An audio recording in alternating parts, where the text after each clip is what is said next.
सीताफल मंडी नाम के गांव में एक ढाबा था। वहां का फायर चिकन सिजलर बहुत मशहूर था। कढ़ाई पर रसोईया चिकन के टुकड़े तलता था तो उसमें से आग की लपटें निकलती थीं।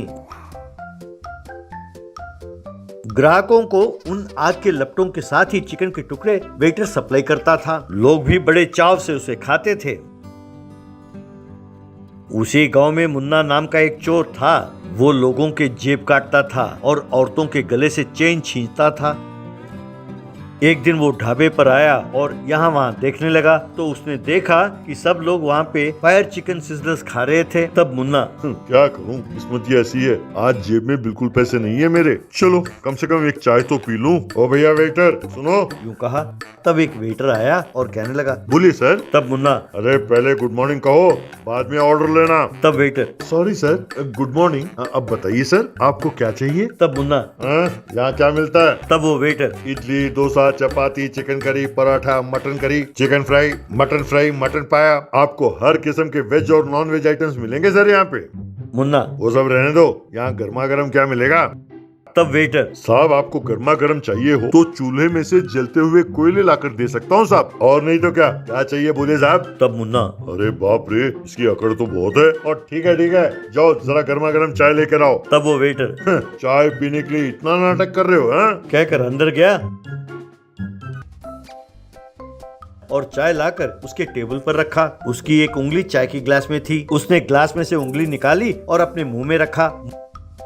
मुन्ना, कमीने, अरे तुमने चाय के ग्लास में अपनी उंगली क्यों रखी? अरे कमीने, तुम्हारी अकल कहाँ गई?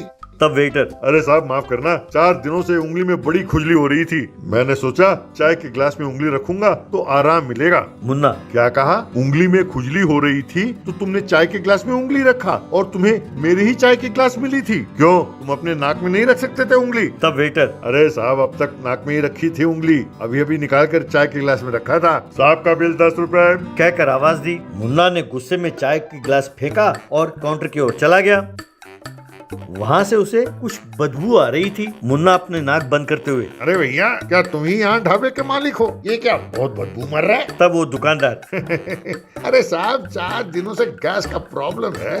तब मुन्ना, कमीनो, अरे वो अपने नाक में उंगली रखता है और तुम्हें गैस प्रॉब्लम है? अरे ये कोई ढाबा है? कहकर उसने 100 रुपए का नोट नीचे गिराया। जैसे ही ढाबे का मालिक उस नोट को उठाने के लिए झुका, मुन्ना ने गले में से जितने पैसे मिले सब लेकर वहाँ से भाग गया।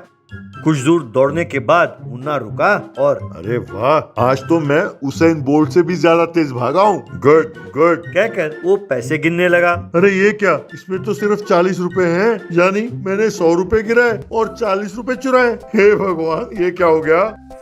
वो फिर लौटकर ढाबे के मालिक के पास आया। मुन्ना, भाई साहब, ए भाई साहब। तब ढाबे का मालिक अनजान बनते हुए, बोलिए सर, आपको क्या चाहिए? तब मुन्ना, भाई साहब आपने मुझे पहचाना? अभी कुछ देर पहले मैंने आपके गले में से पैसे चुराए और मैं यहाँ से भागा था। मैंने 100 रुपए नीचे गिराए और ये देखिए सिर्फ 40 रुपए चुरा कर भागा हूँ साहब। चाय के आप 10 रुपए रख लीजिए, बाकी 50 रुपए दे दीजिए भाई साहब, मैं यहाँ से चला जाता हूँ। तब ढाबे का मालिक, अरे रहने दीजिए साहब, देखने में तो आप बड़े जेंटलमैन दिखते हैं, आप भला चोरी क्यों करेंगे साहब? यहाँ कोई चोरी नहीं हुई है साहब, कोई मेरे पैसे लेके नहीं भागा। तब मुन्ना, अरे भाई साहब मैं कह तो रहा हूँ कि मैंने चोरी की है, आप मेरा यकीन क्यों नहीं करते? तब ढाबे का मालिक, भाई इसका क्या सबूत है कि तुमने चोरी की है? तुमने चोरी नहीं की, नहीं की, नहीं की, बस। ये सुनते ही मुन्ना गश खाकर गिर गया।